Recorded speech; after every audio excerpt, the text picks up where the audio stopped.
Bonjour à toutes et à tous, j'espère que vous allez bien. Moi c'est Kayane, je suis joueuse professionnelle de jeux vidéo de combat et là on est sur Street Fighter 6 qui est un jeu que j'aime énormément et je vais vous aider à vous préparer au mieux pour la Domitis Cup.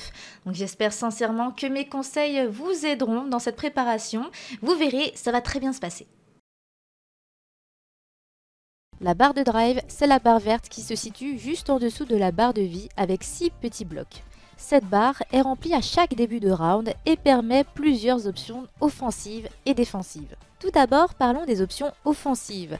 Elle permet les coups overdrive qui sont aussi appelés les coups X. Ce sont les coups spéciaux améliorés qui utilisent 2 blocs de drive et pour ce faire, on fait la commande d'un coup spécial avec 2 coups de poing ou coups de pied pour le rendre plus fort.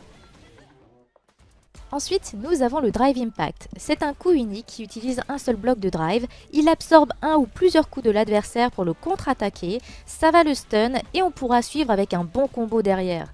Clairement, c'est un coup qui va vous rendre fou, surtout au début, parce que les gens en abusent tant que vous ne saurez pas réagir à ça. Attention à la gestion de votre barre de drive parce que vous pouvez vous retrouver dans un état que vous ne voulez pas avoir, c'est l'état de burn-out. Voilà, là on a utilisé toutes les barres de drive, vous voyez la barre de drive elle est grise, elle se regagne progressivement avec le temps, mais en attendant vous n'avez plus accès aux coups qui utilisent les barres de drive. Donc là, vous êtes vraiment cul nu, vous devez vraiment attendre. Et quand vous êtes dans cet état-là, c'est vraiment très dangereux parce que vous êtes vraiment vulnérable. Vous êtes plus faible, vous prenez des dégâts dans la garde. Vous pouvez aussi vous faire stun dans le coin parce que voilà, je n'ai pas encore parlé du stun, mais j'y viens. Pour stun son adversaire dans Street Fighter 6, il faut 3 conditions. Il faut que l'adversaire soit en état de burn-out. Donc là, j'ai programmé l'ordinateur pour qu'il le soit. C'est pour ça qu'il est en état gris et qu'il ne regagne pas sa barre. Et ensuite, il faut qu'il soit dans le coin et que vous fassiez un Drive Impact. Et là, voilà, vous voyez le stun et vous pouvez enchaîner. Après ça, il regagnera sa barre de drive.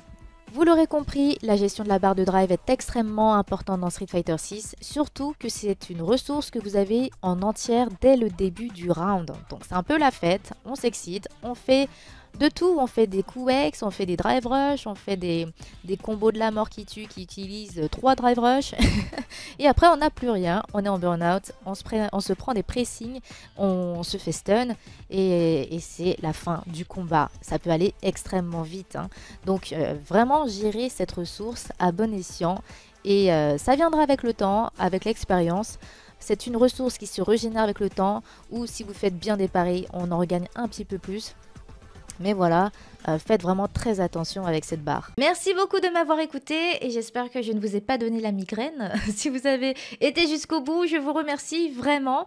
N'oubliez pas, c'est un jeu de combat, c'est quand même quelque chose où il faut être rigoureux, il faut être patient, motivé et les progrès, vous vous en rendez pas forcément compte, hein, comme dans n'importe quel domaine. C'est dur d'avoir assez de recul pour voir qu'on progresse, mais je suis sûre que si vous entraînez un petit peu régulièrement, forcément vous allez progresser et mener de beaux combats.